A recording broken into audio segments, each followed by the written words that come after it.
ఓం నమః శివాయ శ్రీమాత్రే నమః.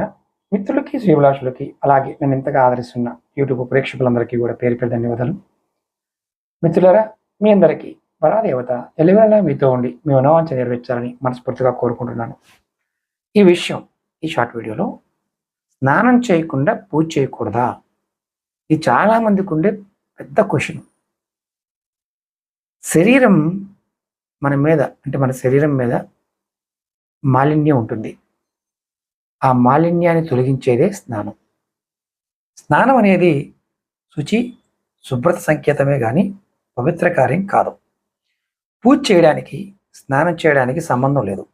కానీ స్నానం చేసిన తర్వాతనే పూజ చేయడం వల్ల ఒక అంతరార్థం ఉందని చెప్పవచ్చు.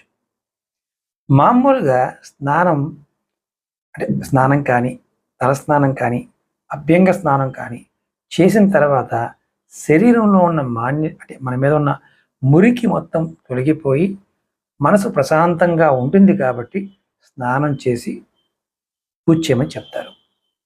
అంతేకాని నేను ఫ్రెష్గా ఉన్నాను గురువుగారు, నేను ఫ్రెష్గా ఉన్నాను కాబట్టి, స్ప్రే కొట్టుకున్నాను కాబట్టి స్నానం చేయకుండా చేయొచ్చా అని అడిగేవారు కూడా ఉంటారు. కొన్ని ప్రాంతాల్లో, హిమాలయ ప్రాంతాల్లో స్నానం చేయకుండానే పూజ చేస్తూ ఉంటారు. వారు విభూతిని పెట్టుకుంటారు, చల్లగా ఉంటుంది కాబట్టి. కొన్ని ప్రాంతాలు అంటే ఇక్కడ మనం గుర్తుంచుకోవాల్సింది ఏంటంటే, మనకి అవకాశం ఉన్నప్పుడు ఖచ్చితంగా స్నానం చేయాలి.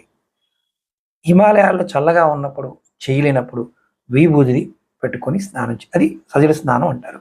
కాబట్టి మీరు ఖచ్చితంగా పూజకి ఇటువంటి నియమం అంటూ అక్కడ ఉన్న ప్రదేశాన్ని బట్టి, వాతావరణాన్ని బట్టి మనం పెట్టుకున్న నియమమే కానీ మిగతా విషయాలు కాదు.